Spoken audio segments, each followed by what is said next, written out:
공교육 전문가들과 함께 정보 격차를 메우고 나만의 진로도 고민해보는 입시의 정석 시간입니다. 2025학년도 대입 수시 모집 요강이 대학별로 속속 확정돼서 조만간 발표를 앞두고 있습니다. 올해에는 특히 변화가 많은데 수험생들은 어떤 점을 주로 살펴봐야 할지 먼저 영상부터 보고 오겠습니다.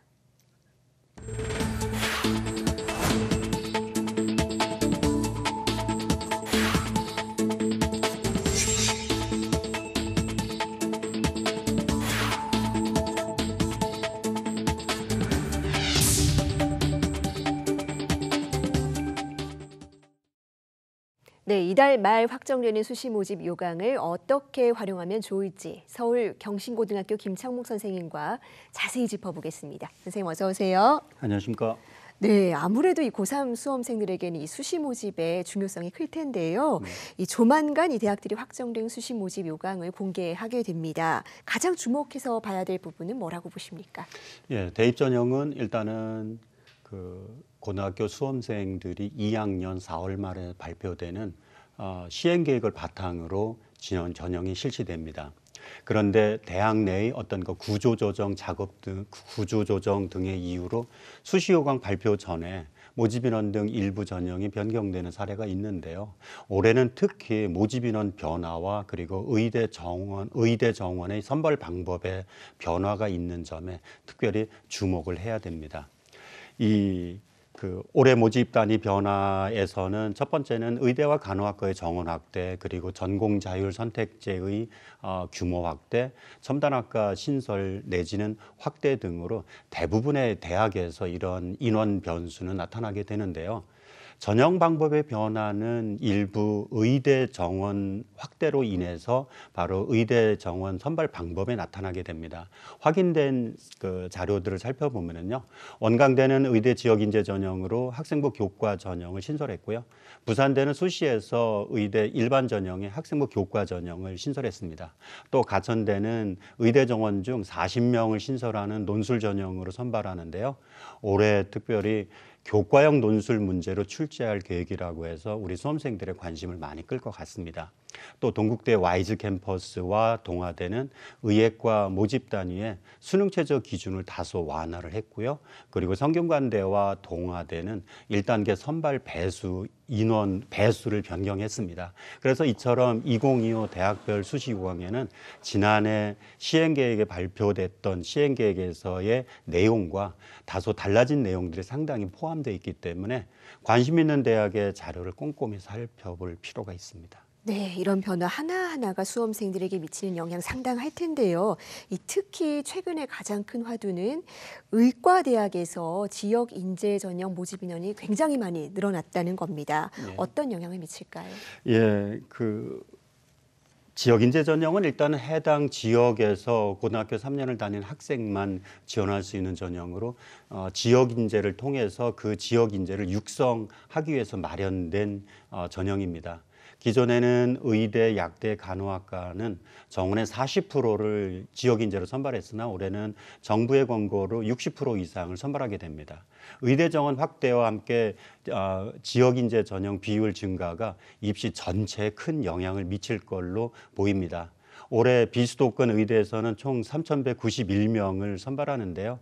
이는 지난해보다 약 57%가 증가한 수치입니다. 이 중에서 60% 이상인 약 1,900여 명을 지역인재 전형으로 선발할 걸로 예상이 됩니다. 예를 들어서 호남권 대학들의 의예과는 지난해 지역인재 전형으로 전체 63.7%인 485명을 선발했지만은요, 올해는 그보다 30%가 증가한 634명을 선발합니다. 또한 의예과 증원에 비해서 관심이 좀 덜하기는 했지만은 간호학과에서 약 1,000명이 증원되는 것도 올해 대입에서 큰 변수로 작용할 듯합니다. 2025학년도에는 전국 4년제 대학 113개 간호학과에서 총 1,806명을 모집을 했는데요. 이 중에 82.2%인 8,882명이 지방권 대학에서 선발을 합니다. 지방권 대학의 모집 인원 비율이 압도적이죠. 또 간호학과는 지방권 대학에서 보면은 정시 입결 자료를 살펴보면요. 자연계 모집 단위 중 상위권 학과에 위치하고 있기 때문에 증원이 자연계 전체 모집 단위에 큰 영향을 미칠 걸로 판단이 됩니다. 예, 또 하나 큰 변화가 무전공 선발이 또 크게 늘어난다는 점이죠. 이 무전공 선발은 합격선에 어떤 영향을 미치게 될까요? 예, 수도권 소재 대학과 지역 거점 국립대 대부분이 무전공 선발로 불리는 자율전공 선택제 의 모집 단위를 신설할 것으로 예상되기 때문에요. 의예과나 간호학과 증원보다 훨씬 더 광범위하게 영향을 미칠 걸로 보입니다. 2025 수시 요강이 아직 발표되지는 않았지만은요. 2024 수시 요강과 2026 시행 계획을 비교해 보면은 모집 단위별 인원 변화가 상당히 큰 거를 추정해 볼 수 있습니다. 예를 들어서 성균관대는 의예과 증원과 자유전공 계열 신설로 대부분의 모집 단위에서 대략 20%, 30% 정도의 인원 변수가 있습니다. 이렇게 되면은 올해 의대 증원과 전공자율 선택제 영향이 복합적으로 작용해서 전년도와는 사뭇 다른 합격선 변화를 가져올 걸로 예상이 됩니다. 모집 단위 중에서 자율전공학부 유형은 대학 입학 후에 2학년에 진급하면서 의학계열과 사범계열 등 일부 모집 단위를 제외하고는 모든 학과에 희망하는 학생들이 지원이 가능하기 때문에 수험생들의 선호도가 상당히 높을 걸로 예상됩니다. 반면에 소계열이나 단과대를 모집하는 경우는 합격선은 대학에 따라서 다소 차이가 있을 걸로 예상이 됩니다. 네, 그렇다면 이 고3 수험생들은 2025 수시 모집 요강이 올라오면 어떻게 활용하는 게 좋을까요? 예, 일단은 5월 31일까지 각 대학은 수시 요강을 각 대학 입학처 홈페이지에 탑재를 하게 됐는데요. 일단은 관심 대학의 요강을 먼저 확인을 하고 그리고 변화된 사항을 체크해 보는 것이 필요합니다. 그다음에는 대입정보 포털 어디가에 공개되는 전년도 입시 결과를 비교하면서 변화된 요 수치와 그리고 입결의 차이를 통해서 올해 그 합격선을 추정해 보는 이런 것들이 필요한데요.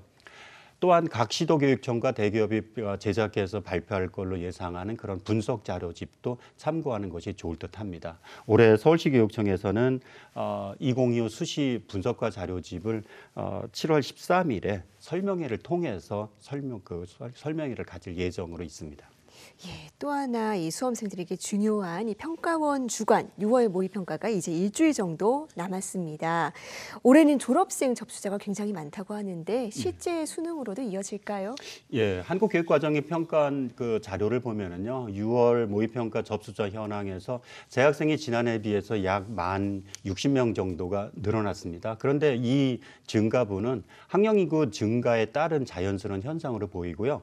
졸업생 등은 88,698명으로 지난해에 비해서 398명이 증가했습니다. 그런데 지난해 수험생 수가 역대급으로 적은 점을 감안하면 상당히 이례적인 숫자라고 볼 수 있습니다. 아마도 의대 증원에 대한 기대감 내지는 지난해 킬러 문항 배제로 인해서 N수생 증가 등 이런 여러 가지 변수로 졸업생 규모가 아무래도 다소 커질 것으로 예상이 되어집니다.